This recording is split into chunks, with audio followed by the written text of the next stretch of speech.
अभिवादन स्वीकार कीजिए ब्रजेश मिश्रा का और आप देखना शुरू कर चुके हैं द डिबेट। बहनों भाइयों, महंगाई और ईडी के मसले को लेकर आज कांग्रेस ने देश भर में जबरदस्त प्रदर्शन किया और प्रदर्शन का मुख्य केंद्र बिंदु दिल्ली का लुटियंस जोन्स रहा, जहां पर कांग्रेस के सांसद राहुल गांधी और प्रियंका गांधी वाड्रा ने प्रदर्शन को लीड किया और आज दिन भर गहमा गहमी मची रही दिल्ली के मुख्य केंद्र बिंदु पर। राहुल और प्रियंका को हिरासत में लिया गया, कांग्रेस के कई सांसद हिरासत में लिए गए, हालांकि देर शाम छोड़ दिए गए हैं। भारतीय जनता पार्टी आरोप लगा रही है कि दरअसल ये महंगाई और ईडी के मसले पर नहीं, बल्कि चूंकि आज राम जन्मभूमि परिसर का शिलान्यास प्रधानमंत्री ने किया था तो कांग्रेस ने उसके विरोध में प्रदर्शन किया था। आज उसके 1 वर्ष पूरे हुए हैं, इसलिए कांग्रेस काले कपड़े पहनकर प्रदर्शन करने आई थी। तो इस मसले पर आज खुलकर हम चर्चा को आगे बढ़ाएंगे। बहनों भाइयों, आज कांग्रेस सड़क पर उतर गई। बहुत लंबे वक्त से इंतजार हो रहा था कि कब विपक्ष सड़क पर उतरेगा, तो कांग्रेस आज उतरी। कांग्रेस में जितनी क्षमता इस वक्त बची है, उस पूरी क्षमता के साथ कांग्रेस और उसके नेता सड़क पर आए। दिल्ली में आए, लखनऊ में आए, भोपाल में आए, जहाँ जहाँ कांग्रेस मौजूद है इस देश में, सब जगह कांग्रेस के कार्यकर्ताओं ने महंगाई और ईडी के मसले को लेकर प्रदर्शन किया। महंगाई बेलगाम है, बढ़ती हुई महंगाई चिंता का कारण है और इन दिनों ये एक डिबेट का बड़ा विषय बना हुआ है महंगाई। तो कांग्रेस ने महंगाई को आगे किया और ईडी के मसले को पीछे और फिर एक प्रदर्शन कर डाला। और आज प्रदर्शन में दिन भर समाचार चैनलों से लेकर सोशल मीडिया तक कांग्रेस के प्रदर्शन की चर्चा रही। अभी शाम हो ही रही थी कि भारतीय जनता पार्टी ने धावा बोल दिया। सबसे पहला बयान आया भारत के गृह मंत्री अमित शाह का। उन्होंने कहा कि चूंकि आज ही के दिन प्रधानमंत्री नरेंद्र मोदी ने अयोध्या में राम मंदिर निर्माण का शिलान्यास किया था, तो कांग्रेस ने अपीजमेंट पॉलिटिक्स के तहत प्रतीकात्मक तौर पर काले कपड़े पहनकर इसका विरोध किया है, इसलिए उन्होंने आज का दिन चुना है। थोड़ी देर बाद उत्तर प्रदेश के मुख्यमंत्री योगी आदित्यनाथ का भी बयान आता है कि अयोध्या दिवस के दिन कांग्रेस का प्रदर्शन निंदनीय है। कांग्रेस का कहना है कि उसने तो महंगाई, बेरोजगारी और ईडी के मुद्दे पर प्रदर्शन किया है, लेकिन बीजेपी इसको दूसरी तरफ ले जा रही है, ऐसा कांग्रेस दावा कर रही है। तो कांग्रेस के इस प्रदर्शन और बीजेपी के इस आरोप प्रत्यारोप के बीच आज हम खुली परिचर्चा करेंगे कि क्या वाकई में महंगाई है, और अगर है तो वो आम लोगों को कितना परेशान कर रही है, क्या इस पर राजनीति हो रही है, क्या कोई अपीजमेंट की भी पॉलिटिक्स हो रही है। इन सभी विषयों पर हम खुलकर चर्चा करेंगे। पहले आप कुछ स्टेटमेंट सुन लें।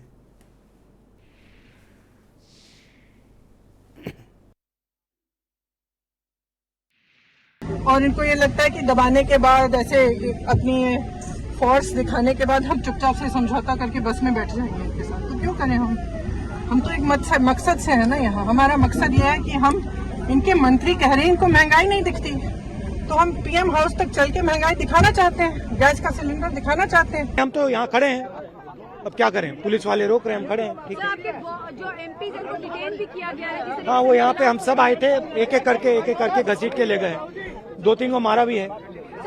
आज ही के दिन इस देश के प्रधानमंत्री श्री नरेंद्र मोदी जी ने राम जन्मभूमि का शिलान्यास किया था। 550 साल पुरानी ये समस्या का बहुत शांतिपूर्ण तरीके से समाधान निकला था और कहीं पर भी देश में ना दंगा हुआ था, ना हिंसा हुई थी, और शांतिपूर्ण तरीके से करोड़ों लोगों की श्रद्धा को परवान चढ़ाने का काम इस देश के प्रधानमंत्री ने किया था। कांग्रेस ने आज का दिन इसीलिए विरोध के लिए और विशेषकर काले कपड़ों में विरोध के लिए सिलेक्ट किया है कि वो एक शटल मैसेज देना चाहते हैं कि हम राम जन्मभूमि के शिलान्यास का विरोध करते हैं। 5 अगस्त की तिथि को श्री राम जन्मभूमि मंदिर निर्माण कार्य के शुभारंभ दिवस के दिन, अयोध्या दिवस के दिन, माननीय उच्चतम न्यायालय के सम्मान दिवस के दिन राम भक्तों को अपमानित करने वाला कांग्रेस का यह आचरण एक बार फिर जग जाहिर हुआ है। तो आज की परिचर्चा को आगे बढ़ाते हैं और ये समझने की कोशिश करते हैं कि क्या वाकई में ये एक बड़ा मुद्दा है और इस प्रदर्शन को लेकर कांग्रेस क्या सोच रखती है, कांग्रेस को क्या हासिल हुआ और भारतीय जनता पार्टी का मकसद क्या है। इन सब विषयों पर खुलकर होगी चर्चा। आलोक अवस्थी भारतीय जनता पार्टी से हैं, सुरेंद्र राजपूत कांग्रेस से हैं, राजपाल कश्यप समाजवादी पार्टी से हैं, प्रतिपाल सिंह आम आदमी पार्टी से हैं, यूसुफ अंसारी थोड़ी देर में मुझे ज्वाइन करने वाले हैं, बहुत ही जाने माने पत्रकार, और वीरेंद्र सिंह जी हमारे अध्यक्ष। सुरेंद्र राजपूत जी, कार्यक्रम की शुरुआत आज आपसे करना चाहता हूं, और मसला ये है कि कांग्रेस ने आज प्रदर्शन किया है। प्रदर्शन में भारतीय जनता पार्टी का आरोप है कि अपीजमेंट पॉलिटिक्स के तहत आज का दिन चुना गया, क्योंकि आज अयोध्या दिवस है और आज मंदिर निर्माण का शिलान्यास किया गया। आपकी पार्टी के मुखिया दावा कर रहे हैं कि उन्होंने महंगाई और बेरोजगारी पे किया है। ब्रजेश भाई, अब आदमी को जिसको कहते हैं ना कि दृष्टि तो बदल सकते हैं, आप ठीक कर सकते हैं, आंखें दान कर करके कोई नया आंख आप दे सकते हैं, लेकिन जिसको दृष्टि दोष हो उसको थोड़ी कुछ किया जा सकता है।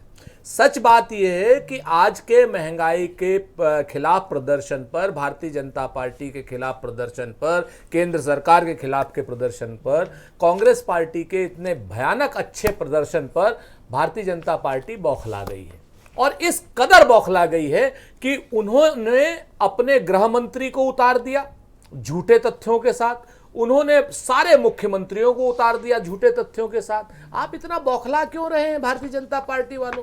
भाई, आपको जवाब हमें नहीं देना है, आपको जवाब जनता को देना है। आपको यह बताना है कि यह महंगाई हिंदू के लिए, मुसलमान के लिए, सिख के लिए, ईसाई के लिए, सबके लिए एक जैसी है। सबको पेट्रोल जो है 100 रुपए से ऊपर मिल रहा है, सबको गैस का सिलेंडर 1100 रुपए का मिल रहा है, सबको सरसों का तेल 175 से 200 रुपए का मिल रहा है, सबके में आटे से लेकर डाटा तक सब पे जीएसटी लगा हुआ है, खाद्य पदार्थों पे जीएसटी। कोई हिंदू मुसलमान नहीं है वहां पर। आप विषयांतर मत करें। भारतीय जनता पार्टी के लोग अपना आपा ना खोएं, मानसिक संतुलन न खोएं। आपको सरकार चलानी है 2024 तक। अभी से आप क्यों सरेंडर हो रहे हैं भाई? आपको देश चलाना है। आज तो सबसे ज्यादा परेशान हुए ये कांग्रेस के प्रदर्शन से, और उस पर कोड़ में खाज इनके ये आ गई ब्रजेश जी कि आरबीआई के गवर्नर ने, शशिकांत दास साहब ने भी एक प्रेस कॉन्फ्रेंस कर दी। ये तो कहते थे महंगाई नहीं है, निर्मला सीतारमण कह रही थी, जयंत सिन्हा कह रहे थे कहां है महंगाई, और आज उन्होंने सारी पोल पट्टी खोल के रख दी। क्या नाम, रेपो रेट 0.5 बढ़ा दिया और कहा महंगाई बेकाबू। जानना चाहती कि आपने आज का दिन क्यों चुना? जी, आज का दिन क्यों चुना? मुझे ये बताए भारतीय जनता पार्टी की, भारतीय जनता पार्टी के हिसाब से भाई हमें तो लगता है कि सातों दिन भगवान के हैं। आज भारतीय जनता पार्टी आधिकारिक रूप से खुलासा कर दे कि कौन सा दिन शैतान का है। हमें तो सारे दिन भगवान के लगते हैं, तो जो दिन शैतान का हो ये भारतीय जनता पार्टी वाले योगी जी बता दें, अमित शाह साहब बता दें कि भाई ये दिन अशुभ है, इस दिन आप कर लीजिए। हमारे लिए तो सब दिन शुभ है। हमारे लिए 5 तारीख, 6 तारीख, 9 तारीख, 10 तारीख, 15 तारीख सब शुभ है। लेकिन ये जरूर बता दें कि ये लोग जो बात करते हैं आज काले कपड़े विरोध का प्रतीक है। हाँ, हमने विरोध किया, मैं भी देखिए काली जैकेट पहन के आया, पूरा विरोध है हमारा, इसमें कोई दो राय नहीं। लेकिन आप कहें इस तरीके से विषयांतर करें कि आप भगवान श्री राम के पीछे छुपने लगे। जब हम सीमा पर प्रश्न पूछें आप सेना के पीछे छुप जाइए, जब हम महंगाई के खिलाफ विरोध करें तो आप भगवान श्री राम के पीछे छुप जाइए। आप शिखंडी बनते जा रहे हैं भाई। आप क्या हो गया है आपको? इतने डरपोक, इतने कायर, इतने निकम्मे, अपने निकम्मेपन को भगवान श्री राम के पीछे छुपा रहे हैं। आपको शर्म नहीं आती? आपको हासिल क्या हुआ इस प्रदर्शन से? मैं बताता हूं सर। हमें हासिल वो हुआ जो शाम तक पूरी की पूरी भारतीय जनता पार्टी, आप देखिए, फॉल इन लाइन है। ये धर्म के पीछे छुपने को मजबूर हो गए हैं। ये मान गए हैं कि हां महंगाई को काबू करने में फेल हो गए हैं। ये मान गए हैं कि हां महंगाई बेकाबू है। ये मान गए हैं कि हमने 25 लाख करोड़ से ज्यादा की लूट की है पेट्रोल और डीजल पर एक्साइज ड्यूटी के नाम पर। ये मान गए हैं कि महंगाई हमारे हाथ में नहीं रही, क्योंकि क्या नाम, आरबीआई के गवर्नर तक को इन्होंने जब समझाया होगा, धमकाया होगा, लेकिन उसके बावजूद आरबीआई के गवर्नर ने आज प्रेस कॉन्फ्रेंस की और कहा महंगाई बेलगाम। शुक्रिया। आलोक अवस्थी जी को मैं आमंत्रित करता हूं, भारतीय जनता पार्टी के प्रवक्ता हैं। आलोक अवस्थी जी, आज कांग्रेस ने बड़ा प्रदर्शन किया पूरे देश भर में, लेकिन एपिक सेंटर था दिल्ली, जहां काले कपड़े पहनकर पार्टी के बड़े नेता प्रदर्शन किए। उनको हिरासत में भी लिया गया। अब भारतीय जनता पार्टी ये आरोप लगा रही है कि अयोध्या दिवस के दिन प्रदर्शन किया। ये तो कह रहे हैं कि महंगाई और बेरोजगारी पर किया।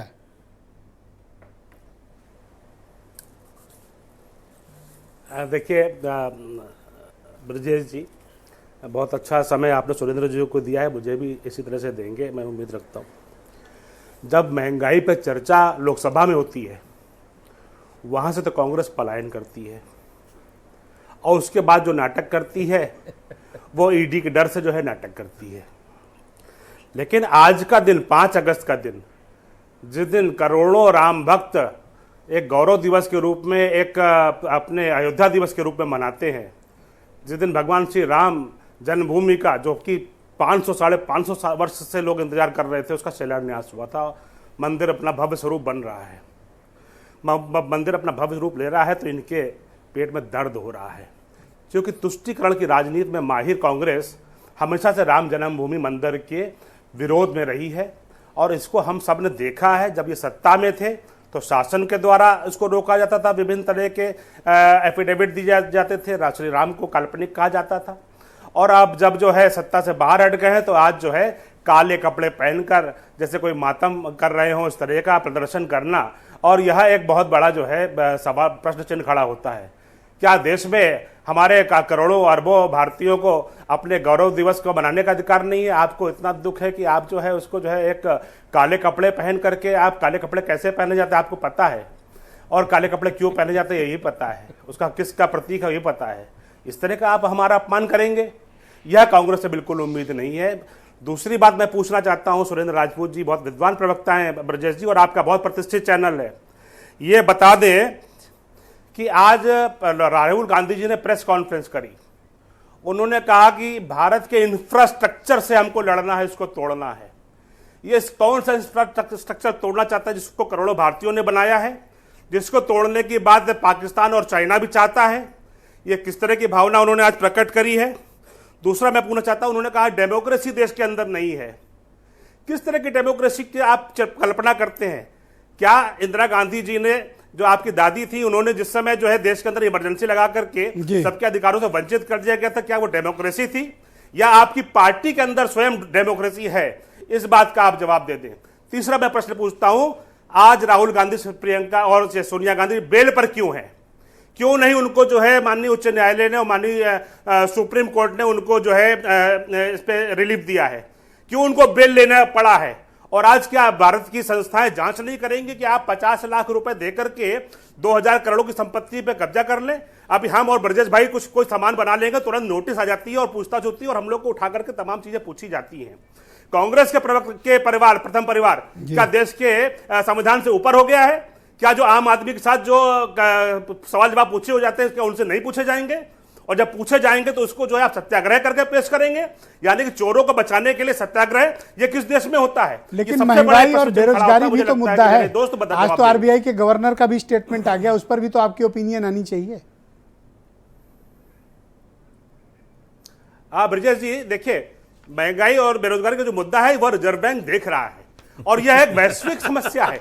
इस समय हमारे से जो विकसित देश हैं, चाहे अमेरिका को ले लीजिए, चाहे यूरोप को ले लीजिए, चाहे जितने भी देश हों, वो हमसे ज्यादा जो उनकी मुद्रास्फीति बढ़ रही है और हम भी उसका सामना कर रहे हैं। हमारे जो पड़ोसी देश हैं, श्रीलंका दिवालिया हो गया, पाकिस्तान दिवालिया होने के कगार पे है, यही हाल नेपाल और बांग्लादेश का है। भारत की अर्थव्यवस्था तो बहुत ही समृद्ध है, उसके ऊपर जो इस तरह की भावना की बात करते हैं, इन्हें पहले अपने गिरेबान में झांकना चाहिए। ये सिर्फ भारत की प्रगति को तोड़ना चाहते हैं, इंफ्रास्ट्रक्चर को तोड़ना चाहते हैं, और राहुल गांधी के बयान ने बता भी दिया है कि वो इंफ्रास्ट्रक्चर देश के जो बन रहा है उसके विरोधी है। और ये सवाल जो पाकिस्तान और चाइना बहुत बहुत धन्यवाद। मैं राजपाल कश्यप जी को आमंत्रित करता हूँ इस परिचर्चा में।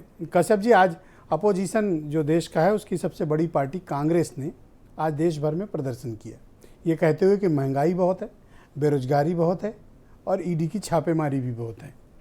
बीजेपी का कहना है कि ये अपीजमेंट है, अयोध्या दिन का दिवस है, आज शिलान्यास हुआ था। आपकी पार्टी क्या ओपिनियन रखती है? देखिए, हमारी पार्टी भी लगातार बेरोजगारी, महंगाई और जितनी भी आप बताइए, दिन देखकर प्रदर्शन करना, पहले से मुहूर्त निकलवा लेना। अब ये बीजेपी मुहूर्त बता दे कौन दिन प्रदर्शन का है, ये बता देना, क्योंकि ये इस तरीके से महंगाई इतनी है।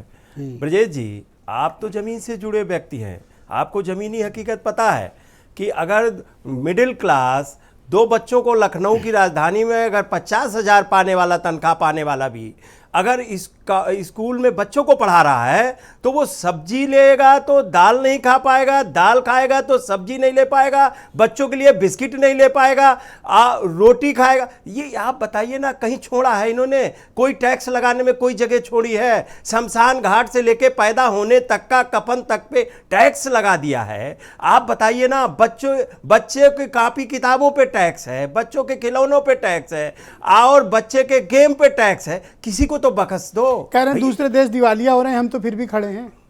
अरे हिंदुस्तान है, जब दुनिया में अर्थव्यवस्था चरमरा गई थी तो हिंदुस्तान ही था जिसने अर्थव्यवस्था संभाली थी। या हिंदुस्तान का किसान है, जब कोरोना काल में बड़े बड़े उद्योगपतियों ने निकाल के गांव फैक्ट्रियों से बाहर कर दिया था, तो हिंदुस्तान के किसानों ने संभाली थी। क्या इनकी क्या व्यवस्था देन है, ये बताए ना। इन्होंने तो कोरोना काल में जो लोग पैदल चलते श्रमिक मर गए, उनकी तक मदद नहीं की। माननीय अखिलेश यादव जी ने 1-1 लाख रुपए मदद करने का काम किया। ये क्या बात करेंगे? अच्छा, ये इस बात में कितना दम है कि आज अयोध्या दिवस के दिन कांग्रेस ने प्रदर्शन किया? क्यों मजाक कर रहे हैं? नहीं, आलोक जी फर्स्ट राउंड में नो इंटरप्शन। 1-1 लाख रुपए आपकी मदद करी। आज पहले राउंड में कोई इंटरप्शन नहीं, कोई इंटरप्शन नहीं, नो प्लीज। पहले राउंड में no interruption please, no interruption. सिर्फ राजपाल कश्यप बोलिए, आलोक जी, ना नो इंटरप्शन। पहले राउंड में नो इंटरप्शन प्लीज। कोई पहली बार में नहीं बोलेगा, सेकंड राउंड ओपन होगा। अब राजपाल जी बोलिए। इनके भ्रष्टाचार से, इनकी महंगाई से तो भगवान भी परेशान है। अब दूध सिप पे चढ़ रहा, उस पे भी जीएसटी लगा दी। आप बताइए, शंकर जी पे दूध चढ़ेगा, कृष्ण जी पे दूध चढ़ेगा, उस पे भी जीएसटी। ये तो भगवान राम के नाम पे जो ट्रस्ट बना उसमें भी घोटाला कर रहे हैं, जमीनों में घोटाला कर रहे हैं। ये महापापियों की सरकार है। Thank you. और जिस तरीके से ये अपनी कमियां छुपाने के लिए ईडी, सीबीआई और पता नहीं क्या क्या ले आ रहे हैं। आम आदमी पार्टी के प्रवक्ता प्रीतपाल जी ठीक है? ब्रजेश जी बताइए। आप अच्छे हैं? बहुत अच्छा हूँ ब्रजेश जी, आप कैसे हैं? मैं ठीक हूँ। देखिए, आज तो प्रदर्शन हुआ तो कांग्रेस कह रही महंगाई, बेरोजगारी, ईडी, बीजेपी कह रही है अयोध्या दिवस और शिलान्यास और राम मंदिर। आप क्या कह रहे हो? ब्रजेश जी, आम आदमी पार्टी का ये मानना है आज का जो प्रदर्शन है स्क्रिप्टेड है, ये तय है। स्क्रिप्टेड है क्योंकि आपको याद होगा कि गुजरात में जब देखिए ये मोदी दिवस चल रहा है, मोदी का माहौल है। जब ये गुजरात में मुख्यमंत्री थे तो वहाँ विपक्ष को उन्होंने खत्म कर दिया था। आपको याद होगा केशुभाई पटेल वहाँ हुआ करते थे किसी समय में। ये पूरी तरह से इन्होंने विपक्ष को खत्म कर दिया था। अब चूंकि आम आदमी पार्टी का उदय अलग अलग क्षेत्रों में होने लगा है देश के, आप चाहे मध्य प्रदेश ले लीजिए, महाराष्ट्र ले लीजिए, उत्तर प्रदेश ले लीजिए, चाहे चंडीगढ़ ले लीजिए, असम ले लीजिए, अब आम आदमी पार्टी दिखने लगी है। खुद गुजरात में जो गुजरात मॉडल कहा करते थे, वहाँ पे भी आम आदमी पार्टी दूसरे नंबर की पार्टी उभर के आ चुकी है। तो इस तरह के स्क्रिप्टेड, यानी विपक्ष को इनको जनता के बीच में दिखाना है, ये पहले से तय है। आपस में ये घर बैठे ये स्क्रिप्ट तय कर दी गई है। आपने देखा कि आज का दिन भी ये चुना गया। बात कर रहे हो? बीजेपी कांग्रेस मिले हुए हैं। कांग्रेस तो लुप्त होती पार्टी होगी, कहां बची कांग्रेस? 2 राज्यों में है पूरे देश के भीतर, 135 वर्ष पुरानी पार्टी। तो ये भारतीय जनता पार्टी की लिखी हुई स्क्रिप्ट में कांग्रेस रोल कर रही है, एक पिक्चर बन रही है जिसके अंदर ये रोल कर रही है। आम आदमी पार्टी का जो उदय होता जा रहा है, जो उभार होता जा रहा है, उसको दबाने के लिए देश के सामने एक विपक्ष तो खड़ा इस देश में असली विपक्ष कौन है? कांग्रेस है कि आप लोग हो? कौन है? नहीं, हम हैं। हम जो है, हम जनता के टैक्स के पैसे से उसको दे रहे हैं। हम जनता को बता रहे हैं कि आपके टैक्स के पैसे से आपका विधायक, आपका सांसद फ्री बिजली ले रहा है, फ्री एयर की सेवाएं ले रहा है, फ्री ट्रेन की सेवाएं ले रहा है, सुरक्षा ले रहा है। क्यों नहीं जनता को दिए जाए? ये अरविंद केजरीवाल कह रहा है, हम कह रहे हैं। कांग्रेस ने कहा कांग्रेस 2 राज्यों में है इस समय, वहां पे भी लुप्त हो जाएगी धीरे धीरे। तो ये भारतीय जनता पार्टी ने ये जो ईडी का खेल खेला, अभी कुछ दिन पहले से चल रहा, अचानक ये क्यों नहीं इंडिया फर्स्ट में दिखे? पूरा इंडिया फर्स्ट 5 साल में कहीं आपको राहुल गांधी, अच्छा, आपके यहाँ ईडी आए, आपके नेताओं पर ईडी लगे या सीबीआई लगे, तब तो आप हम डर रहे, बहुत शोर मचाते हो। हम डरे, हमने भय किया। तो करते हो ना हमारे अब कांग्रेस के नेताओं के पीछे ईडी जा रही, तो आप कह रहे हो स्क्रिप्टेड है। हमारे स्वास्थ्य मंत्री सत्येंद्र जैन जी को, जिनके घर से मात्र 2,87,000 रुपए निकला, उनको पकड़ के बैठे हो। कोई हम क्या घबरा के क्या? हमारे अरविंद केजरीवाल के वहां सीबीआई की जांच, ईडी की जांच, संजय सिंह के ऊपर 23, 24 मुकदमे लगे। हमारे जैसे छोटे कार्यकर्ता, जो आम आदमी पार्टी का एक छोटा सा सिपाही है, मेरे पे 10 मुकदमे लगे हुए हैं। इन सब चीजों से थोड़े डरना है हम लोगों ने। अगर देश के अंदर विपक्ष के रूप में और रिजल्ट देने के रूप में आम आदमी पार्टी उभर के आई है दिल्ली के बाद, तो पंजाब में जनता को दिखने लगा है। अब बताइए, आसाम में भी हमारे 2 सभासद जीत के आए हैं। आप मध्य प्रदेश में अच्छा, एक भारतीय मसला जनता ये पार्टी का बताओ गढ़ कि माना अभी जाता थोड़ी है, देर वहां हमारा पहले मेयर जीत के आता है। दिल्ली के डिप्टी सीएम तो अब मनीष उभार हो रहा है, तो सिसोदिया उभार ने को एक दबाने ट्वीट के किया लिए है। इन्होंने स्क्रिप्टेड ये प्रोग्राम मनीष किया है। सिसोदिया ने एक ट्वीट किया है कि कल 12 बजे बहुत बड़ा खुलासा करूंगा। क्या है वो कल आप 12 बजे आपको पता चल जाएगा। जब खुलासा अगर पहले बता दूंगा तो कल 12 बजे तो फिर सस्पेंस खत्म हो जाएगा ना। है कुछ की मतलब ऐसे ही बिल्कुल है, बिल्कुल है। आम आदमी पार्टी हवा में कोई बात नहीं करती आज तक। क्या है सीना मतलब तान करके पॉलिटिकल बात है या क्या है? वो आपको कल पता चल जाएगा सर, दुनिया को पता चल जाएगा। कल 12 बजे का इंतजार कीजिए। बहुत बड़ा से क्या मतलब है? बहुत बड़ा होगा तभी तो बता रहे हैं, बहुत बड़ा है और आपको पता चलेगा। अभी तो शुरुआत है ये सब चीज़ों की। ऑलराइट, यूसुफ अंसारी मुझे ज्वाइन कर चुके हैं, बहुत ही जाने माने पत्रकार हैं। यूसुफ जी, आज कांग्रेस ने प्रदर्शन किया, कांग्रेस के इस प्रदर्शन को लेकर आपकी ओपिनियन क्या है? काफ़ी दिनों के बाद कांग्रेस सड़क पर उतरी है, महंगाई और बेरोजगारी के मुद्दे को और ईडी के मुद्दे को आगे करके। बीजेपी का दृष्टिकोण कुछ अलग है। अभी जब मैं डिबेट शुरू कर रहा था उसके ठीक थोड़ी देर पहले गृह मंत्री और उत्तर प्रदेश के मुख्यमंत्री के दो बड़े स्टेटमेंट आए कि आज अयोध्या दिवस का दिन है, आज ही के दिन शिलान्यास हुआ और कांग्रेस ने काले कपड़े पहनकर प्रदर्शन किया। अपीजमेंट है ये।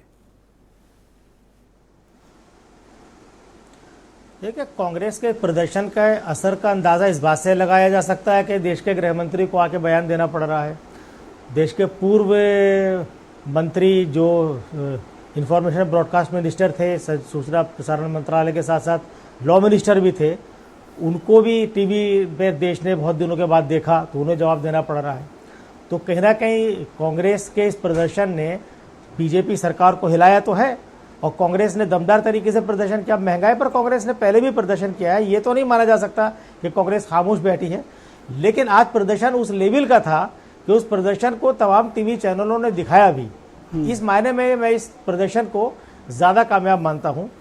और इस प्रदर्शन से कांग्रेस को क्या हासिल होगा, क्या हासिल नहीं होगा, ये तो एक बात की बात है कि कब चुनाव होंगे, चुनाव आते आते क्या होगा। क्योंकि कांग्रेस की दिक्कत, खासतौर से कांग्रेस के जो पूर्व अध्यक्ष हैं और अभी भी पार्टी वही चला रहे हैं, राहुल गांधी, उनके जो मैं समझ पाया हूँ इतने दिन से कांग्रेस को कवर करते हुए, एक उर्दू का शब्द है मुस्तकिल मिजाजी। तो मुस्तकिल मिजाजी उनके पॉलिटिकल बिहेवियर से गायब है। वो केमियो रोल की तरह से आते हैं, मेहमान भूमिका में आते हैं, प्रदर्शन करते हैं, आते हैं, छा जाते हैं और फिर गायब हो जाते हैं। तो ये प्रदर्शन जो हुआ है वो ईडी पर, जब ईडी में जब सोनिया गांधी जी की पूछताछ चल रही थी तब राहुल गांधी सड़कों पर दिखे थे, धरना दिया था उन्होंने। उसके बाद आज महंगाई के मुद्दे पर दिया और आज उन्होंने आरएसएस पर भी जोरदार हमला बोला और आरएसएस से भी विचारधारा की लड़ाई पर भी किया। तो वो सब चीज़ तो है, लेकिन कुल मिलाकर के ये कहा जा सकता है कि वो कांग्रेस को जिंदा करने की कोशिश कर रहे हैं राहुल गांधी। या अपोजिशन में कंसिस्टेंसी नहीं है, निरंतरता नहीं है। बिल्कुल, मैंने यही कहा कि निरंतरता नहीं है, निरंतरता का अभाव है। और पॉलिटिक्स में आज की तारीख में जो पॉलिटिक्स है, मतलब पिछले 10-12 दो दशकों में जो पॉलिटिक्स बदली है, उसमें जो आदमी पॉलिटिक्स में निरंतर रहेगा, निरंतरता जिसमें रहेगी, वो सक्सेसफुल होगा। और अगर आप उसे पार्ट टाइम जॉब की तरह लेंगे तो सक्सेसफुल नहीं होंगे। महंगाई और बेरोजगारी का मुद्दा जिसको कांग्रेस फेस बनाकर आज प्रदर्शन कर रही थी, ये मुद्दा जनता को अपील करता है या नहीं करता? बिल्कुल, जनता को महंगाई का मुद्दा भी अपील करता है, बेरोजगारी का मुद्दा भी अपील करता है। बल्कि बेरोजगारी का मुद्दा ज़्यादा अपील करता है, क्योंकि बेरोजगारी, रोजगार होगा तो महंगाई आदमी को कम नजर आएगी। पैसा जेब में आपके 100 रुपये है तो आपको लगेगा महंगाई बहुत ज़्यादा है, आपकी जेब में लाख रुपए आ रहे हैं महीने के तो लगेगा महंगाई कम है। तो बेरोजगारी तो इस वक्त युवाओं को आकर्षित करने वाला सबसे बड़ा मुद्दा है। और शायद यही वजह है कि जब विधानसभा के चुनाव चल रहे थे तो उत्तर प्रदेश में एक रैली, जगह का मुझे नाम याद नहीं आ रहा है, तो राजनाथ सिंह जी जो गृह मंत्री हैं, उनसे नौजवानों ने सवाल पूछा था और उन्हें एक ही सांस में करीब 23 या 24 बार ये कहना पड़ता कि हाँ भर्ती होगी, बलिया में। तो सवाल मुद्दा था, इसीलिए लोगों ने पूछा था।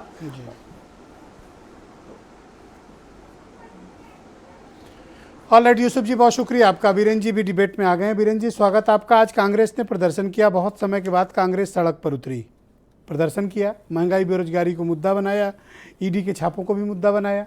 अब बीजेपी कह रही कि आज का दिन तो जानबूझ के चुना है क्योंकि आज 5 तारीख है और आज काला कपड़ा पहन के प्रदर्शन किया है और आज ही के दिन मंदिर का शिलान्यास हुआ था। देखिए, बीजेपी की सियासत हमेशा राम के नाम पर चमकती रही है। और राम मंदिर आंदोलन से लेकर आज बीजेपी देश में शीर्ष तक पहुंची है। तो जहां भी मौका मिलेगा वो जोड़ेगी। चूँकि आज राम मंदिर शिलान्यास का दूसरा साल है और कांग्रेस ने काला कपड़ा पहनकर महंगाई का विरोध किया, और इसी बीच मुहर्रम भी चल रहा है।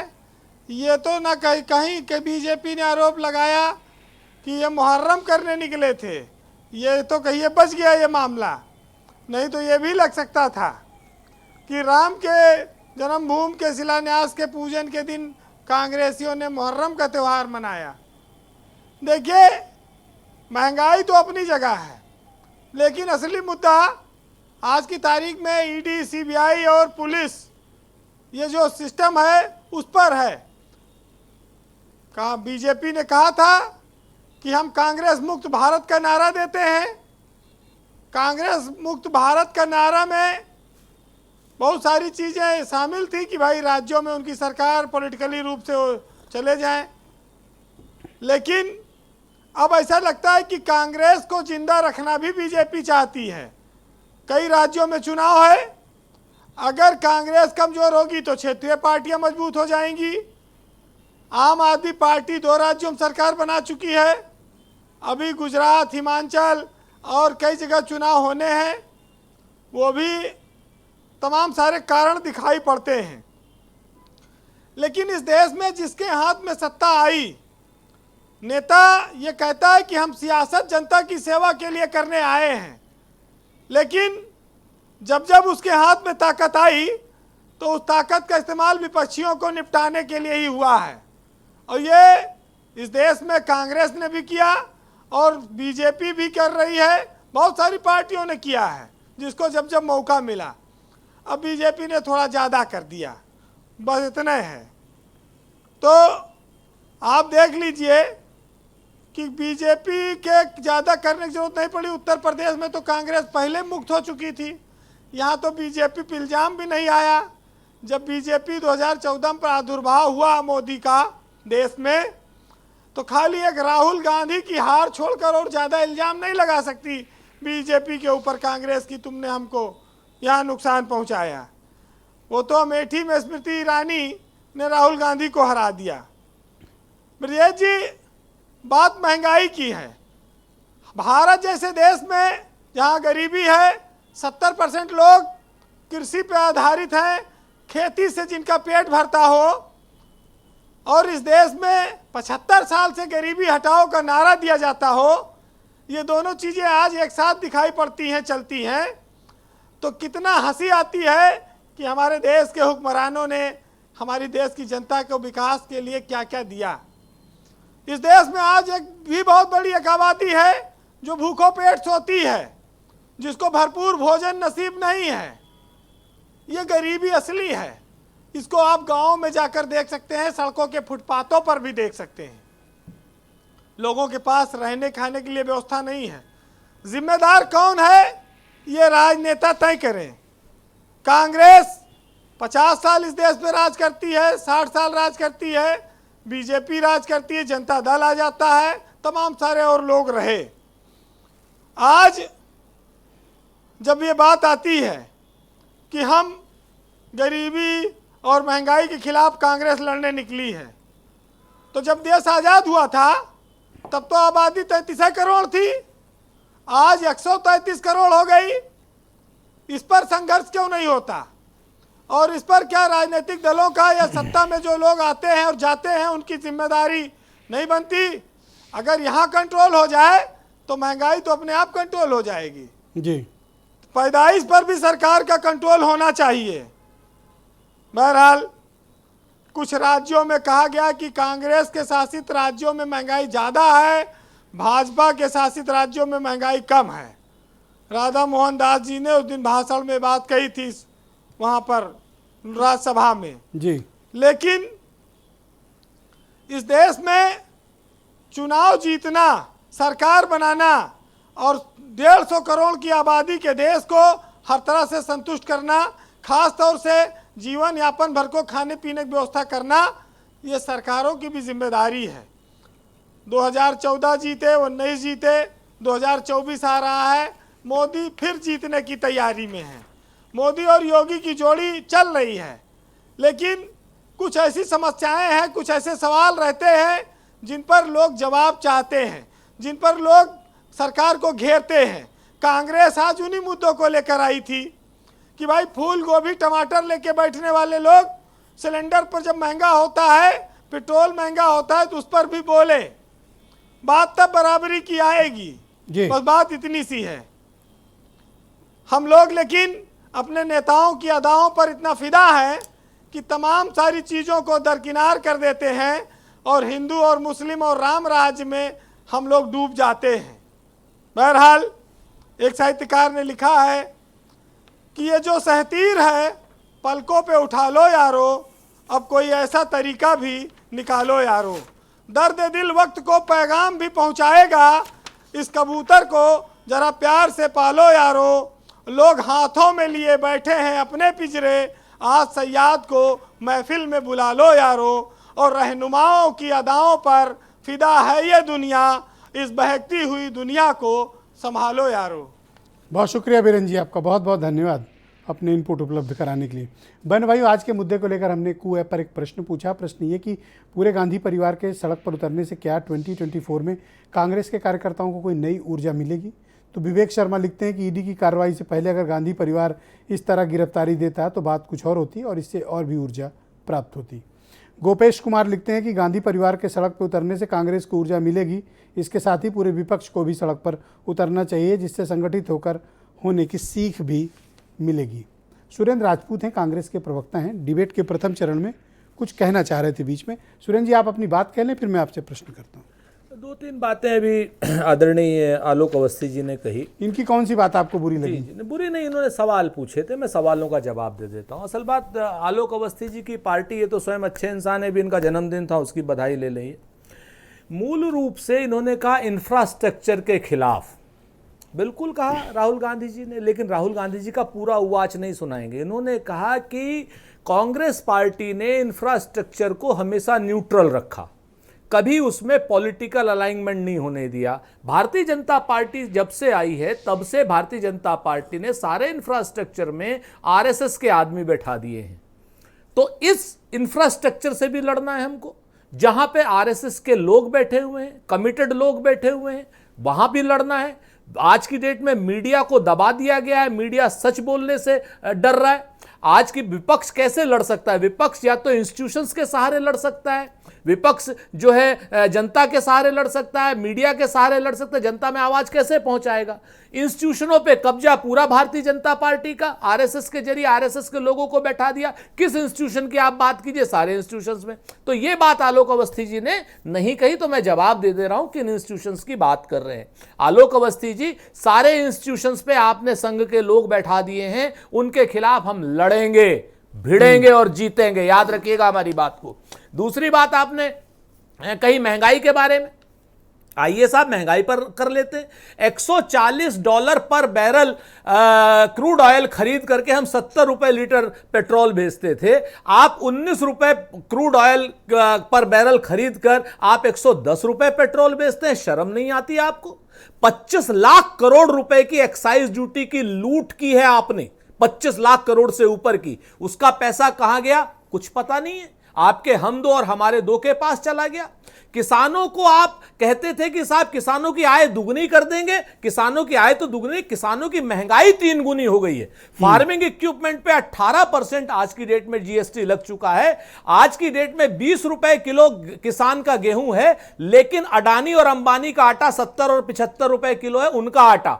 और प्री पैक जिस पे अभी आपने जीएसटी लगाई है वो भी आटा कोई 35 रुपए से कम नहीं है। होम मिनिस्टर का स्टेटमेंट सुना है आपने? अभी उन्होंने कहा कि कांग्रेस एक जिम्मेदार पार्टी है और उसे कानून व्यवस्था को सुचारू रूप से संचालित करने में सहयोग करना चाहिए, ना कि इस तरह की हुड़दंग। हाँ, ये बात अब ऐसा है ना, आदरणीय गृह मंत्री जी 2014 से पहले के वो सारे स्टेटमेंट भूल गए हैं जिसमें कहा गया है कि लोकतंत्र में धरना और प्रदर्शन लोकतंत्र के गहने हैं।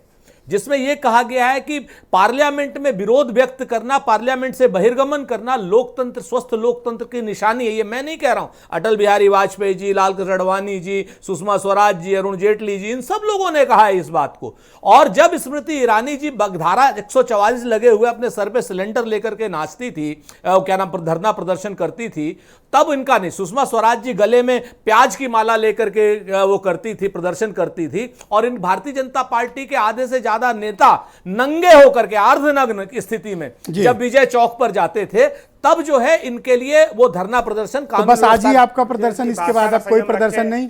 आ रहा हूं आलोक जी आपके पास आ रहा हूं। मैं आपको फिर से बताता हूं, हमारे प्रदर्शन, ये लास्ट था।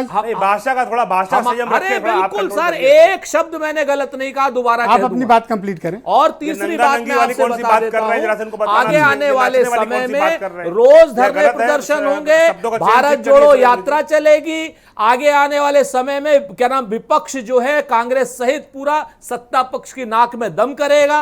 अग्निवीर लागू नहीं होने देंगे, हमारी पूरी कोशिश रहेगी। हम जो है महंगाई के ऊपर काबू करने के लिए पूरा तो क्या नाम, सरकार को दबाव डालेंगे। किस बात पर आपको क्या एतराज है? एक बात और सर, सुरेंद्र, खाली आखिरी बात, आखिरी बात सर। अच्छा कह लो, चलो बोलो। मैं आपको फिर से एक सेकंड आलोक जी, बस एक सेकंड। मैं आलोक अवस्थी जी से अनुरोध करूंगा, आलोक अवस्थी जी से अनुरोध करूंगा कि भगवान श्री राम के पीछे छुपना छोड़ें। Thank you. और भगवान श्री राम के पीछे जो गलत तरीके से छुपेगा वो पाप का भागी होगा, श्राप का भागी होगा, नरक मिलेगा। सुरेंद्र जी धन्यवाद।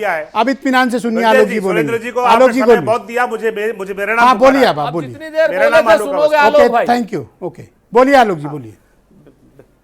ब्रजेश जी, यह जो सुरेंद्र राजपूत जी है, आज विद्वान प्रवक्ता हैं, शब्दों का चयन थोड़ा अच्छा कर लेते हैं। नाचने वाली और नहीं, नाचने वाली नहीं कहा मैंने, कहा सर सिलेंडर लेकर के हो जाने दो। अब फिर से अमित शाह मत बनिए, अमित शाह मत बनिए, गलत बात है। हम इतनी गंदगी में चलना गलत बात है। हमने कहा कांग्रेस की भाषाओं की अगर गंदगी में उतर आएंगे तो सुरेंद्र राजपूत जी को बहुत ही जो है यहाँ पर जो है अपमान। क्यों डिबेट को खराब करने की कोशिश कर रहे हैं? भाषा पे नहीं बात सुरेंद्र जी तसल्ली। आलोक जी गलत आरोप लगा रहे हैं। आलोक जी आप चाहते हैं कि आपके नेताओं ने मैं आपका बयान लूंगा। ओके आलोक जी बोलो, गलत आरोप लगा। बोलिए आलोक जी, बोलिए। हाँ देखिए ब्रजेश जी इन्होंने बहुत लंबी चौड़ी व्याख्या करी, अपनी पार्टी को बहुत सुदृढ़, बहुत खूबसूरत बनाने का प्रयास किया है, लेकिन ढाक के 3 पात। क्योंकि जब नेता ही इनका जो है जिसका अक्षम होगा, हमारे नेता के सक्षमता पे आप भरोसा वो मत करिए। आप देखो बीच में नेता की बात बोल रहे हो। सुप्रीम कोर्ट अरे भाई नेता को अक्षम कैसे कहे, हम सुन लें? नहीं तो आपने अपनी बात कही, वो बीच में नहीं बोले ना, अब आप सुन लो। अरे वो लगातार बोल रहे थे, आप बीच में उनको सुनने दो। राहुल गांधी लगातार बोल रहे थे, ये आप थोड़ा डिबेट को ठीक चलने दो ना। सुप्रीम कोर्ट आपने में बात रख माफी ली, मांगी, पूरा समय दिया। राहुल गांधी ने सुप्रीम कोर्ट से हमने किस बात माफी के लिए माफी मांगी? लेकिन चौकीदार चोर था, चौकीदार चोर है और चौकीदार चोर सुरेंद्र जी है। आप मुझे फिर आपको बुरा लगेगा, फिर आपको आप आलोक जी को बोलने दीजिए। बोलिए आलोक संयम जी। ब्रजेश जी देखिए ये अच्छी बात नहीं है। बोलिए, आप बोलिए। ब्रजेश जी, राहुल गांधी का क्रेडिबिलिटी, उनकी जो विश्वसनीयता है देश में खत्म है। कारण क्या है कि जो ज्वलंत मुद्दे होते हैं तब राहुल गांधी बैंकॉक और इटली की यात्रा करते हैं, संसद में नहीं रहते हैं। संसद में उनकी पार्टी मुद्दा उठाने के लिए इंतजार करती है तो वो मालूम पड़ता है विदेश चले जाते हैं, गोपनीय यात्रा में, हर वर्ष गोपनीय यात्रा करते हैं और कई बार करते हैं। दूसरी बात जहां वैश्यालय भाजपा के नेता तो सुरेंद्र जी देखो, आपके बीच में आलोक अवस्थी बोल रहे थे और आपको इस मर्यादा का पालन भाई ये तो गलत है ब्रजेश जी। मैं आपको समय दूंगा, आप उनको जवाब दे लेना, लेकिन जब कोई बोल रहा हो तो थोड़ा सुन तो लो, सुनने की क्षमता भी होनी चाहिए। बोलिए आलोक जी। ब्रजेश जी, देश का एक ही नेता ऐसा है जिसने झूठ बोलने के आरोप में सुप्रीम कोर्ट में माफी मांगी है और यह रिकॉर्ड के ऊपर है। सुरेंद्र राजपूत को खंडन भी नहीं कर सकते हैं क्योंकि आज पूरे देश ने देखा और आपने भी दिखाया है। तो जिस व्यक्ति ने झूठ बोलने के लिए माफी मांगी वो देश भर में झूठ बोलने के लिए मशहूर है, उसकी विश्वसनीयता खत्म है। तो यह कितना भी प्रयास कर ले, गांधी के 2 आगे गांधी के 2 पीछे गांधी, घूम फिर कर गांधी परिवार में ही इनके जो है कब्जा करके रखा हुआ है। पार्टी के अंदर इनकी खुद ही जो है वहां पर 2020 मैच चल रहा है इन्हीं के आपस में। मैं 2 बात स्पष्ट करना चाहता हूं। जिस समय क्रूड ऑयल की इन्होंने बात करी है, भारत सरकार ने 5 रुपए और 10 रुपए एक्साइज में कम किया था और उसी तरह तमाम राज्यों ने कम किया था। कांग्रेस शासित राज्यों ने, जो कि उस समय, और विपक्ष की कुछ और राज्य, क्यों नहीं उस समय एक्साइज कम करके जनता को रिलीफ दिया? उन्होंने जनता को क्यों नहीं उस समय इन्होंने वो दिया? किस समय? अभी महंगाई की बात कर रहे हैं, उस समय उनको महंगाई तब केंद्र सरकार ने पैसे कम किए, अन्य सरकारों ने कम किए। आपने क्यों नहीं कम किए? 20,000 करोड़ रुपया आपने एक्स्ट्रा क्यों कमाया, जबकि 1 लाख करोड़ का नुकसान भारत ने किया, सरकार ने, केंद्र सरकार का हुआ है। और जो एक्साइज आता है उसका 45% राज्य को जाता है इनके पास टैक्स के रूप में, और दूसरे से तमाम गरीब कल्याण की योजनाएं चलती हैं, देश का इंफ्रास्ट्रक्चर चलता है, तमाम जो ये हम आवास योजनाएं दे रहे हैं, या हम ये जो किसानों को जो है हम सम्मान निधि दे रहे हैं, हम जो है स्वास्थ्य बीमा दे रहे हैं, फ्री में इलाज करा रहे हैं, इस तरह की कई जन कल्याणकारी योजनाओं को केंद्र सरकार चलाती है। केंद्र सरकार कोई पैसा नहीं कमाती है, जनता से लेकर के उसको जन कल्याण में लगाती है, जो समर्थ है उससे लेती है और जो असमर्थ है उसको देती है। यही हमारा रोल है। आपकी तरीके से नहीं है कि प्रधानमंत्री कहते थे कि 100 रुपए भेजता हूं, 15 रुपए पहुंचता है, तो ये 15 रुपए पहुंचता, 85 रुपए कहां जाता है, ये भी जिम्मेदारी उस प्रधानमंत्री की होती थी, वो बता नहीं पाए थे। आज मोदी जी हम 100 रुपए भेजते हैं तो डायरेक्ट बेनिफिट ट्रांसफर से 100 रुपया जो है देश के उस आखिरी छोर पे खड़े हुए व्यक्ति तक जाता है। ये हमारी क्रेडिबिलिटी है, देश की सीमाएं आज सुरक्षित हैं, ये भाजपा की क्रेडिबिलिटी है। आज देश का दुश्मन जो है एक भी आतंकवादी घटना देश के अंदर नहीं कर पाया है। कांग्रेस के समय पे आए दिन बम फूटते थे, क्यों ये समझौता करते थे? क्यों? तुष्टीकरण की राजनीति को जो आ गई देश के अंदर, तुष्टीकरण इसलिए करते थे, इन्होंने आतंकवादियों पर कार्रवाई नहीं करी है, हमने कार्रवाई करी है, देश के दुश्मन के अंदर घुस करके मारा है, 2 बार मारा है, 13 मौका लगेगा तो फिर मारेंगे घुस करके। तो यह हमारी क्रेडिबिलिटी है। हम आज देश के अंदर एक भी आतंकवादी घटना थैंक यू, बहुत शुक्रिया, धन्यवाद। बम फटते थे पहले हर जगह। धन्यवाद। राजपाल कश्यप, कहीं ट्रांजिस्टर देखिए या क्या ये लोग गेम लॉक कर लिए हैं क्या, बीजेपी और कांग्रेस? आप लोग को तो स्पेस नहीं दे रहे खेलने का। जी ब्रजेश जी, देखिए बीजेपी से तो मैं पूछना चाहता हूँ कि ये ईडी सीबीआई केवल विपक्षियों के लिए है क्या? क्या ये प्रधानमंत्री जी अभी बुंदेलखंड एक्सप्रेसवे का उद्घाटन करके गए, क्या इसकी सीबीआई जांच होगी जो पूरा दूसरे दिन ही ढह गया?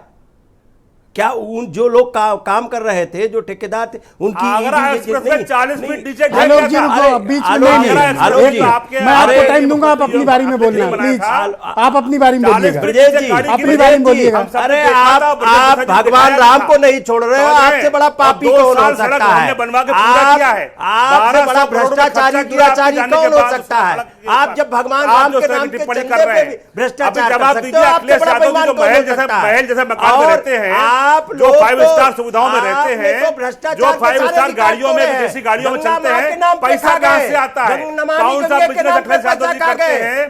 जो अरबों रुपए की संपत्ति के ऊपर रहते हैं, उसका खुलासा कर दीजिए आप। कौन सा अरबों रुपए की संपत्ति कहां से आई उनके पास? कौन सा बिजनेस है, कौन सी खेती करते हैं, बता दीजिए। घोटाला कर रहे थे, विदेशी गाड़ियां खरीदने के पैसे कहां से जाते हैं? आपके तो अगर एक एक करके बोलेंगे ना, आलोक जी रुक जाओ, आलोक जी रुक जाओ, आलोक जी रुको, आलोक जी रुको, राजपाल कश्यप अपनी बात पूरी करिए आप जी। आलोक जी शांत हो जाएं। ओके ब्रजेश जी, राजपाल जी अपनी बात पूरी करें। आलोक अवस्थी जी ये नहीं बताएंगे कि नमामि गंगे की क्या जो कितने हजारों करोड़ रुपए खर्च हो गया, उसकी जांच सीबीआई कराएंगे क्या? गंगा साफ हो गई? अरे गंगा नहीं साफ हुई है। और दूसरी बात महंगाई, अरे अपराधियों के पैरवी कर रहे हैं चाचा दूसरे वाले, नकली चाचा। महंगाई कंट्रोल कर देंगे, चाचा को तो पार्टी से निकाल दिया, कंट्रोल कर दी। नकली चाचा जो है कैसे अपराधी की पैरवी करने, 86 मुकदमे कितने में बिक रहा है? बेरोजगारी के 45 साल के रिकॉर्ड तोड़ दिया, बेरोजगारी में 45 साल का जो है गरीबों की जमीन को सरकारी जमीन पर अरे घमंड मत करिए, बोलने भी नहीं दोगे, बोलने नहीं दोगे, आप बोलिए, यही तो गुंडागर्दी है आपकी। तो कहते हैं एक सेकंड रुको ना आलोक जी, राजपाल जी कश्यप जी अपनी बात पूरी करिए, राजपाल जी अपनी बात पूरी करो। बोलने का अधिकार छीन रहे हैं, बोलो गुंडागर्दी है सरकारी। और ये केवल ये ब्रजेश जी ये तो टीवी पे भी गुंडे ही कर रहे हैं। अरे कोई नहीं कर रहा, दलितों को बोलने दो ना, सब अपनी अपनी बात। आप तो पिछड़े दलित आदिवासी अल्पसंख्यक सब पे आप जो है आप सीबीआई ईडी सब लगा दोगे और जाति जनगणना नहीं कराओगे, जाति जनगणना नहीं कराओगे। साथ ही साथ में आगे कब हमको मार दे, नहीं हम तो डरते हैं नहीं। आपके नेता ने कहा था 22 में छत दे देंगे। आप झुग्गी झोपड़ियां देख लो लखनऊ की राजधानी में, आपके नेता ने कहा था 22 में सबको छत दे देंगे। आप क्या छत मिल गई? आजकल जो आप छत मिल गई? अरे गुंडागर्दी करने वाले अरे गुंडागर्दी तो आप कर रहे हो, आप बोलने तक नहीं। ये तो टीवी चैनल पे आप भारत समाचार के बहुत दर्शक हैं, देख रहे होंगे आप किस तरीके की गुंडाई कर रहे हो। आप तो विपक्ष को बोलने भी नहीं दे रहे हो। सीबीआई पता नहीं क्या, लेकिन आपकी सीबीआई से कोई डरने वाला नहीं है। और ये लोकतंत्र है, बड़ी बड़ी सरकारों का घमंड ठीक किया है। आपकी तो गुंडागर्दी है टीवी पे, और आप तो टीवी चैनल वालों को भी नहीं बकच रहे हैं, क्योंकि आपकी गुंडाई से सब डरते हैं। टीवी चैनल वालों को भी नहीं बकच रहे हो। कोई सच्चाई दिखा दे तो उसके खिलाफ भी गुंडागर्दी। आपकी गुंडागर्दी चरम पे है। थैंक यू राजपाल गुंडागर्दी भी थैंक यू। आइए प्रीतपाल को लाया जाए। धन्यवाद धन्यवाद। आपके नेता देखो मैं आप सबसे एक अनुरोध करना चाहता हूँ, सुन तो लो, रुक जाओ राजपाल जी, रुको तो सही 1 मिनट, 1 मिनट सब लोग रुको, 1 सेकंड रुक जाओ ना, रुको रुको रुको, अरे भाई रुको, अरे भाई रुको जरा 1 मिनट। देखो एक सरकार आपकी नहीं बनाई है। देखो जनता में कंफ्यूजन क्या होता है कि आवाज तो एक ही जाएगी, 2 लोग बोलते हो, दोनों की आवाज मिक्स हो जाती, जनता ना आपको सुन पा रही है ना उनको, जनता का समय बर्बाद होता है। एक एक करके बोलो, मैं वादा करता हूँ सबको समान अवसर मिलेगा, अपनी अपनी बात रखो, आपस में उलझोगे आवाज जाती ही नहीं जनता के बीच, समझ ही नहीं पाते कश्यप जी बोल रहे हैं कि अवस्थी जी बोल रहे हैं। ब्रजेश जी यही तो चाहते हैं, बीजेपी चाहती है आवाज ना जाए, आपकी बात सुन ली गई, विपक्ष की आवाज ना जाए, यही बीजेपी चाहती है। हाँ भाई प्रीतपाल जी आप क्या कह रहे थे, आप बार बार आप भी हाथ उठा रहे थे, आप अपनी बात कह लो, नहीं कहोगे हमें बोलने का मौका नहीं दिया। मैं ये बात तभी मैंने उंगली उठाई थी, उस समय मेरा टर्म्स नहीं था, मगर आपने कहा मैं आपको मौका दूंगा। हाँ तो मैं मौका दे रहा हूँ, हाँ बिल्कुल, सबको समान मौका मिलेगा, धन्यवाद। कोई किसी को छोड़ना मत, हाँ सबको टाइम देंगे। प्रवक्ता आलोक अवस्थी जी ने उसी अपने वक्तव्य में इस बात को कहा कि भारतीय जनता पार्टी जो है समर्थ लोगों से लेती है और असमर्थ लोगों को देती है। भारतीय जनता पार्टी कहीं पे भी समर्थ लोगों से लेकर अगर असमर्थ लोगों को दे रही होती तो देश से 50 या 100 वर्ष तक भारतीय जनता पार्टी बाहर नहीं जा सकती थी, मगर भारतीय जनता पार्टी की उल्टी नीति है। ये 11,000 करोड़ रुपए राइट ऑफ कर देती है अपने मित्रों का, 2.5 लाख करोड़ रुपए का बैंक से लोन दे जाती है अपने मित्रों को, मेहुल कुमार को भाई बताती है, और जो एक किसान है जो कर्ज लेके अपने खेत के अंदर बीज बोता है और अनाज पैदा करता है, उसको एमएसपी मंत्री के बारे में बता दो। प्रीतपाल बोलेंगे, ओनली प्रीतपाल, ओनली प्रीतपाल जी बोलिए। ब्रजेश जी ओनली प्रीतपाल, आलोक भाई बीच में बोलने लगे, मैं इनके बीच में नहीं बोला। आप बोलो, आप बोलो। देखिए अगर देश के अंदर अगर समर्थ से कुछ लेके असमर्थ को दे रहा है, वो दिल्ली दे रहा है और पंजाब दे रहा है। देश ने 8 साल से देख रहा लगातार, ये भारतीय जनता पार्टी देश के अंदर भय का माहौल बना रही थी कि अगर आम आदमी आलोक जी शांत हो जाओ, शांत दोबारा आ जाएगी, बोलने का मौका दो, तो आलोक जी शांत हो लोगों को भेज देगी और हिंदू खतरे में चला जाएगा। आपको याद होगा केंद्रीय मंत्री कैसे भाषण दिया करते थे 2020 में। क्या दिल्ली की बिजली मुफ्त मिलनी बंद हो गई? क्या दिल्ली वासियों को पानी मुफ्त मिलना बंद हो गया? शिक्षा स्वास्थ्य मिलना बंद हो गया? ये भारतीय जनता पार्टी की जो ये कूटनीति है, लोगों को पहुंचाने की नीति है, आप लोग थोड़ा सहयोग करो। बिल्कुल ब्रजेश भाई, इनकी बात अब जनता समझ चुकी है। भारतीय जनता पार्टी सिर्फ अपने मित्रों की जेब भरती है। ये 11,000 करोड़ पर राइट ऑफ अपने मित्रों का करती है, 2.5 लाख करोड़ रुपए का लोन बैंकों से मित्रों को दिलाती है। कांग्रेस सड़क पर उतरकर प्रदर्शन की ना, आपने तो कोई प्रदर्शन तक नहीं किया है और आप कांग्रेस पर तोहमत लगा रहे हो। बिल्कुल हम लोगों ने लगातार प्रदर्शन किया। जिस दिन 5% 85% लोग जो देश के हैं जो खुले पे ले रहे थे, जिसपे 5% जीएसटी लगा, उसी दिन हम लोगों ने जेल भरो आंदोलन पूरे देश के अंदर चलाया। माननीय सांसद संजय सिंह ने उत्तर प्रदेश में आदेश किया, हम लोग सड़कों पे उतरे। यूपी के अलावा तो लाठियां भाजी, हम लोग गिरफ्तारियां दे के आए। ब्रजेश जी हम लोग कहीं पीछे नहीं है इस चीज से, हम दिखा नहीं रहे, हमारे पास विजन है, यूसुफ हम अंसारी जनता को देने के लिए आए। और आने वाले वक्त में यूसुफ अंसारी जी, जिसको आज कांग्रेस का प्रदर्शन क्या कोई माइलस्टोन स्थापित कर पाएगा और महंगाई बेरोजगारी क्या कोई मुद्दा बन पाएगी या नहीं बनेगी? देखिए ब्रजेश जी, महंगाई बेरोजगारी ये सब चुनाव में मुद्दा कहाँ बनता है आजकल, और पिछले 4-5 साल से अगर हम देखें तो मुद्दे जरूर चुनाव में उठते जरूर, लेकिन इन मुद्दों पर जनता वोट कहाँ करती है? जनता के सामने तो जब चुनाव होते हैं कुछ और मुद्दे लाए जाते हैं और उन्हीं मुद्दों पे वोट होता है। 80-20 शमशान कब्रिस्तान और दुनिया भर की चीज़ें, जो पोलराइजेशन की बात होती है उस पर वोट होता है। जनता ही इन तमाम चीज़ों को सीरियसली नहीं ले रही है। अभी आप महंगाई के मुद्दे पर वॉक्स पॉप करा के देख लीजिए, लखनऊ से लेकर दिल्ली तक लोग आपको ये कहते हुए मिल जाएंगे कि साहब पेट्रोल तो हम 500 रुपये लीटर खरीद लेंगे और आटा 100 रुपये किलो भी खा लेंगे, लेकिन वोट हम मोदी को देंगे। तो ऐसी पोजीशन में जब जनता की साइकोलॉजी इस तरह की बनती जा रही हो, तब आप इस तरह के मुद्दों पर वोटिंग की तवक्को कैसे कर सकते हैं। रही बात कांग्रेस की, तो कांग्रेस के बारे में मैंने पहले भी कहा कि कंसिस्टेंसी की कमी कांग्रेस में है, और ऐसा नहीं है कि कांग्रेस पहली बार सड़कों पर उतरी है। लॉकडाउन के दौरान राहुल गांधी, प्रियंका गांधी पैदल चलते हुए मजदूरों के साथ नजर आए थे, और अकेले वही नजर आए थे। बसों के लिए प्रियंका गांधी लड़ती हुई नजर आई थी, लेकिन उसके नाम पर प्रियंका गांधी को वोट कितने पड़े, वोट कहाँ मिले? तो 2% वो चुनाव लड़ना एक अलग मुद्दे पे लड़े जाते हैं। चुनाव जीतना एक अलग कला है, और सरकार चलाना एक अलग कला तो है। इस प्रदर्शन से कांग्रेस को हासिल क्या हुआ, आप क्या आकलन कांग्रेस करते हो? वो नब्ज को कांग्रेस का ने हासिल क्या किया इस प्रदर्शन से? नहीं, आज देखिए, कांग्रेस ने यह हासिल किया कि आज हम कांग्रेस में बैठ के पूरे 1 घंटे की डिबेट आपने की और तमाम टीवी चैनलों ने की। तो मेरे ख्याल में आज का हासिल तो कांग्रेस का ये है। और कांग्रेस अगर लगातार इस तरह के मुद्दे उठाती रहेगी और इसी तरह वो अपने दमखम दिखाती रहेगी, तो उस पर और ज्यादा चर्चा होगी, उसकी अच्छाइयों पर चर्चा अच्छा, होगी। ये इल्जाम बीजेपी चिपकाने में कामयाब हुई या नहीं? उस चर्चा से कि आज 5 तारीख को अयोध्या दिवस के दिन प्रदर्शन किया, क्या सवाल? ये इल्जाम क्या चिपका कांग्रेस पे या नहीं चिपका? ये तो बीजेपी का ट्रैप है। बीजेपी हर चीज को ले आकर के हिंदू मुसलमान की तरफ ले जाती है। और इसका क्या कांग्रेस ने कहा कि साहब हम अयोध्या में राम मंदिर का विरोध करते हैं? कांग्रेस के किसी नेता ने कही है बात? दूसरी बात यह है कि अयोध्या को बीजेपी कितने मुद्दों में, कितने चुनाव में भुनाएगी, और अयोध्या के नाम पे कितने दिवस मनाए जाएंगे? बहुत शुक्रिया, बहुत धन्यवाद। शौर्य दिवस मनाया जाता है, धन्यवाद। 9 नवंबर जिस दिन सुप्रीम कोर्ट का। बहुत शुक्रिया, धन्यवाद। और आप सभी का बहुत बहुत शुक्रिया, धन्यवाद इस कार्यक्रम में मेरे साथ शिरकत करने के लिए और अपने अपने स्टेटमेंट देने के लिए बहुत शुक्रिया। और बहनों भाइयों, आप सबका भी बहुत बहुत धन्यवाद इस कार्यक्रम को देखने के लिए। नमस्कार।